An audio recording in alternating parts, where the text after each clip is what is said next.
বন্ধু বান্ধৱীসকল, আজি আমি কথা পাতিম ৭০টা সপোনৰ অৰ্থৰ বিষয়ে।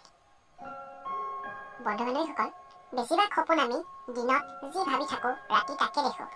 সপোনে আমাক ভৱিষ্যতৰ কেতবোৰ সংকেত দিয়ে, আহিবলগীয়া সংকটৰ বিষয়েও আগতীয়া আভাস দিয়ে।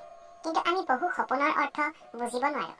আজি আমি এই ভিডিঅ'টোৰ জৰিয়তে জানিম কিছুমান সপোনৰ অৰ্থ। যদি সপোনত আপোনাক কোনোবাই সোণ অৰ্থাৎ গ'ল্ড দিয়া দেখে, ইয়াৰ অৰ্থ আপোনাৰ বিবাহ সোনকালেই হ'ব। মৃত ব্যক্তি বা নিজকে মৃত দেখিলে ইয়াৰ অৰ্থ সোনকালে আপুনি ধন লাভ কৰিব আৰু জীৱনৰ সমস্যা দূৰ হ'ব। লগতে মনৰ ইচ্ছা পূৰণৰ কথাও সূচায়।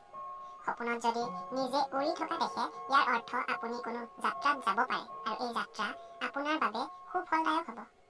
সপোনত ভঙা আইনা বা চিছা দেখা বহুত বেয়া সংকেত হয়।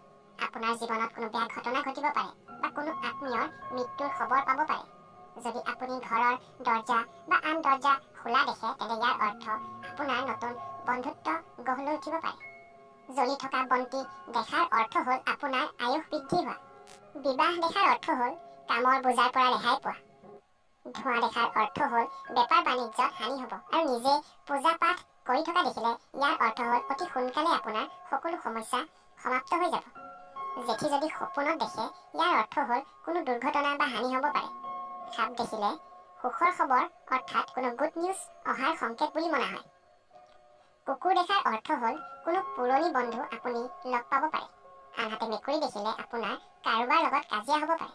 সিংহ দেখাৰ অৰ্থ হ'ল আপোনাৰ ৰৈ থকা কাম হৈ যোৱা, কোনো মোকৰ্দমা কেছত জিকিব।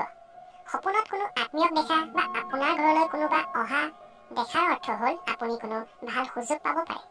সপোনত বিজুলী ঢেৰেকনি পৰা দেখিলে আপুনি কোনো সংকটত পৰিব পাৰে। যদি সপোনত আকাশ দেখা পায়, ইয়াৰ অৰ্থ হ'ল আপোনাৰ পুত্ৰ সন্তান জন্ম হ'ব। ইন্দ্ৰধনু দেখিলে আপোনাৰ স্বাস্থ্য ভালে থাকিব। নিজকে হাঁহি থকা দেখিলে কোনো কাজিয়া বা বিবাদত পৰিব পাৰে। নদী বা ঝৰ্ণা দেখাৰ অৰ্থ হ'ল আপোনাৰ মনৰ যি ইচ্ছা সেইটো পূৰণ হ'ব। এতিয়া জানো আহক কিছুমান ভাল সপোনৰ বিষয়ে। যদি সপোনত আপুনি ইষ্ট দেৱতা ভগৱানক দেখে, তেন্তে এইটো বহুত শুভ বুলি মনা হয়। নিজকে মৃত দেখা, তেজ ওলোৱা, সাপক মৰা, বৰষুণ হোৱা ইত্যাদি দেখাৰ অৰ্থ হ'ল আপোনাৰ সোনকালে মনোকামনা পূৰ্ণ হ'ব। নিজকে সাপে কামোৰা দেখাৰ অৰ্থ হ'ল আপুনি অতি শীঘ্ৰেই ধন লাভ কৰিব। সপোনত যদি লাছ দেখা পায়, হাতী ঘোঁৰা দেখা পায়, তেন্তে কোনো ডাঙৰ সন্মান পাব পাৰে বা আপোনাৰ প্ৰমোচন হ'ব পাৰে। যদি সপোনত সুন্দৰ স্ত্ৰী বা অপেশ্বৰী দেখে, তেন্তে অতি শীঘ্ৰেই আপুনি প্ৰেমিকাক লগ পাব। যদি সপোনত দাঁত ভঙা দেখে বা নখ কটা দেখে, তেন্তে ধাৰৰ পৰা মুক্তি পোৱা যায়। আৰু ট্ৰেইন দেখাৰ অৰ্থ হ'ল আপুনি শীঘ্ৰেই যাত্ৰা কৰিব। যদি বাগিচা সুন্দৰ সেউজীয়া বননি দেখে, তেন্তে চিন্তাৰ পৰা মুক্তি পোৱা যায়। সপোনত পাৰ চৰাই দেখাৰ অৰ্থ সুসংবাদ প্ৰাপ্ত কৰা।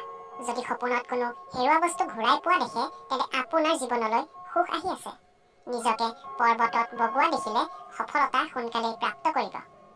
সপোনত কোনো শিশুক কোচত লোৱা দেখিলে লটাৰী আদিৰ পৰা আকস্মিক ধন লাভ হ'ব পাৰে। পানীত সাঁতুৰি থকা দেখিলে ইয়াৰ অৰ্থ ৰোগৰ পৰা মুক্তি পোৱা। বন্ধু বান্ধৱীসকল, যদি আপোনালোকে বেয়া সপোন দেখে, তেন্তে হৰি ওম বুলি উচ্চাৰণ কৰিব। এনে কৰিলে অশুভ স্বপ্নৰ ফল কাটি যায়।